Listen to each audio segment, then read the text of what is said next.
सुमित, आप कैसे देखते हैं? सिराज जी ने एक एब्सोल्यूट कॉन्टेक्स्ट यहाँ पर बता दिया है कि पिछले 2-3 सालों में हमने किस तरह से यहाँ पर बजट का मूड आता हुआ देखा है। अनाउंसमेंट्स हैं, इम्प्लीमेंटेशन नहीं है। और इस साल की भी अगर बात की जाए तो वो तीनों ही पॉइंट काफ़ी वैलिड हैं जो हम लगातार बात भी करते रहे हैं, चाहे वो एपीएमसी या मंडी सिस्टम है, फ्यूचर्स डेरिवेटिव मार्केट्स है, या फिर ऑफकोर्स जिस तरह का स्पेंड हम यहाँ पर बनता हुआ देख रहे हैं। आप इसमें क्या कुछ ऐड करना चाहेंगे? Good evening Manisha ji. Siraj sir के बाद कुछ बोलना it's so difficult because he has such a great view on agriculture. जो शिराज सर ने बोला वो तो एक फर्स्ट स्टेप जरूरत है, उसके बिना तो आगे कुछ हो ही नहीं सकता है। हमारा इंफ्रास्ट्रक्चर आना चाहिए, फ्यूचर्स के ऊपर क्लैरिटी आनी चाहिए। और जो सर ने बोला है कि हमको एक मॉडल एपीएमसीज और ये सब और competition in private and public, मेरा ये मानना है इसके साथ आज सरकार को, क्योंकि लास्ट बजट में निर्मला सीतारमन जी ने शुरुआत की थी तो उन्होंने बोला था we will increase spending at the household level. अगर spending at household level पे फूड में भी बात होती है तो हमको किसी जगह पर न्यूट्रिशनल सिक्योरिटी की बात करने की जरूरत है। आज इंडिया का एक बहुत बड़ा पॉपुलेशन का हिस्सा मॉल न्यूट्रिशन है, स्टंटेड है, वेस्टेड है। इंडिया के अंदर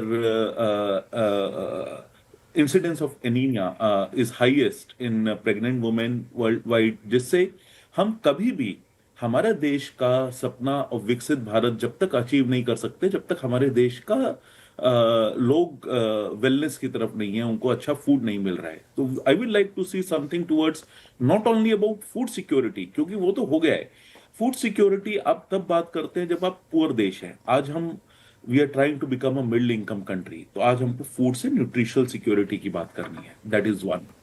नंबर टू, आज आप अगर हम बात करते हैं एस्पिरेशनल डिस्ट्रिक्ट्स की, आज हम बात करते हैं कि हमको टारगेटेड सोल्यूशन लाना है फील्ड के लिए, तो वो टारगेटेड सोल्यूशन कब तब तक नहीं आएगा जब तक हमारे पास right data, right infrastructure, right information available नहीं है।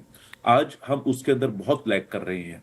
हमारा जो क्रॉप एस्टिमेट है वो साल में 4 बार आते हैं और वो रियलिटी से बहुत दूर होते हैं। उसके कारण रॉन्ग पॉलिसी मेकिंग होती है। जिस साल हमको इंपोर्ट करना होता है उस समय हम इंपोर्ट बंद रखते हैं, और जब हमारी फसलें आ जाती है तो इंपोर्ट हम लगातार चालू रखते हैं। तो एक data infrastructure right up to farm level, जिसके अंदर एग्री टेक को बहुत बढ़ावा देना चाहिए। हमको नेशनल एग्री स्टैक के अंदर फार्म लेवल तक हमको जाना है, और वो एक बहुत जरूरी चीज है। और तीसरा और मेरे हिसाब से सबसे इंपॉर्टेंट पार्ट है, जैसा जियोपॉलिटिकल माहौल में आज हम रह रहे हैं, सप्लाई चेन्स शॉर्ट होने वाली हैं और आगे आने वाले समय में अनिश्चितता ऑन सप्लाई चेन बहुत बढ़ने वाली है। तो at some point in time मेरा यह मानना है कि गवर्नमेंट को पल्सेस और बाकी खाद्य पदार्थों के बफर स्टॉक बनाने की जरूरत है, क्योंकि अगला साल के अंदर प्रोबेबिलिटी ऑफ एल नीनो थोड़ा ज्यादा है।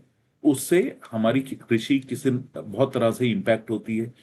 तो इन सब चीजों को देखते हुए गवर्नमेंट को एक इस बजट के अंदर एक wholesome private sector driven infrastructure driven budget लाना चाहिए।